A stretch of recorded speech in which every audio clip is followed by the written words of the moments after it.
I tried Riverside FM for my podcast, and listen, I have thoughts. Some of them are glorious.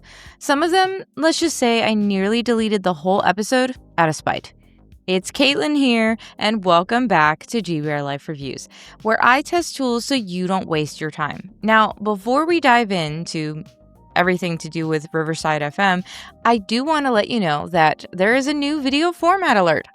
Because I've been hearing from you. Yeah, you. And the message is clear. We don't need the full walkthrough. Just tell us what works and what doesn't and show us what matters. And honestly, that's what I want too. So from now on, no more step-by-step tours. Instead, I'll show you exactly what I like and what I don't as we go. And you'll still see inside of the tool, but I'm keeping it tighter, smarter, and more real for you. Now, let's actually get into it right after my very quick and also updated intro. Welcome to GBRLIFE. We'll talk big love, everything in the mix. So bring your boys, your bite, your bright. You're home now, babe. This is GBRLIFE. Ooh, this is GBRLIFE. So here's what I loved about Riverside FM, which is a podcast platform. There's a separate video and audio track for each guest. So that makes it clean, customizable, and super helpful for editing. There's local recording for each participant, even if their Wi-Fi is garbage. And that means their file still sounds good on playback. And it's high quality video, up to 4K. And plus, there's built-in tools for making clips and repurposing your content. Plus, simple guest invites, just a link, no install drama, and basically it gives studio vibes without the studio. But here's what I hated. Yeah, you see it too, right? Uploading. Who wants to sit there for uploading? I mean, I really hate that. With my whole chest, we don't have time in 2025. And if your guest closes the tab before the upload finishes, their track is gone.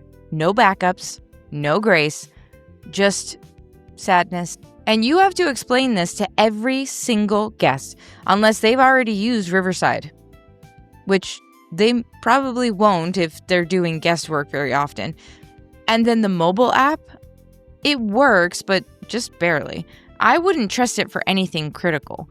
And sometimes the playback lags and just bugs out, especially if you're recording in high resolution. So basically, it's great if everyone does exactly what they're supposed to do. But let's be honest, how often does that happen? I mean, I've got kids, believe me, it rarely happens. So what are you paying for all of this?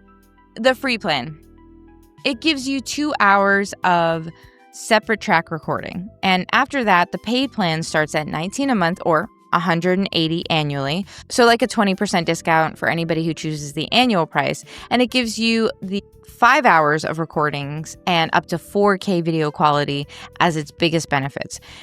And that's the standard plan, or the essentials is what it's called. And then there's their most popular plan, which is $24 a month or $288 annually, which gives you everything from the standard, but also better audio with studio sound options, AI-generated show notes, transcriptions, magic clip controls, custom virtual backgrounds, and even a teleprompter for the host, which I thought was a big deal. In other words, pick the pro plan if you're serious about podcasting. It's not a bad deal. It's not the cheapest, but it's definitely going to give you the biggest bang for your buck. Just be sure it fits your workflow. And lastly, they have the business plan, but you have to contact them for the price. And obviously you get all the bells and whistles. So now let's ask the real question. Would I use Riverside again? No, because for me, I already use Buzzsprout, which check out that review, but I love it enough not to change over to Riverside. And yes, there are those who are looking to find a podcast platform to make their lives easier, and Riverside is probably for them, which is why I always tell everybody, try it too if you're interested in it. But I wouldn't trust it with every guest, if that makes sense. And for something that markets itself as studio quality for everyone, is it though? Either way, it is powerful and it's pretty, but it's also picky. And if your guest messes up, did you tell them about the uploading requirements? Because that's now on you if you know and you watched this video.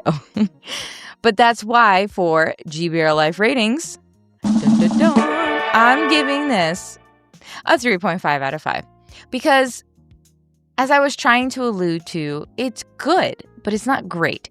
Because a lot of people do interview podcasts now, or at least they want to interview somebody at some point. So it does make a difference if that's going to be something that turns into a uh-oh when you have a guest, and are they going to listen to what you're saying? But at the end of the day, it does get the job done in a nice way too. Just don't expect it to babysit your guest because you still need to run that show. So that's it for this week. But as you know, with all of my content on GBRLife.com and my fabulous Mama Koala clothing line, you don't have to be without GBRLife in your life. Oh, and don't forget to watch last week's video about link bio if you're looking for another link in bio options. As a Beacons AI fangirl, it changed my mind, so check it out and see why. Or head over to GBRLife Reviews playlist where you'll find the other podcast platform like Buzzsprout that I also reviewed. And don't forget to like and subscribe already. You know the deal. Keep GBRLife in your world, in your realm, and I'll keep posting videos. And I'll see you all next week. Bye.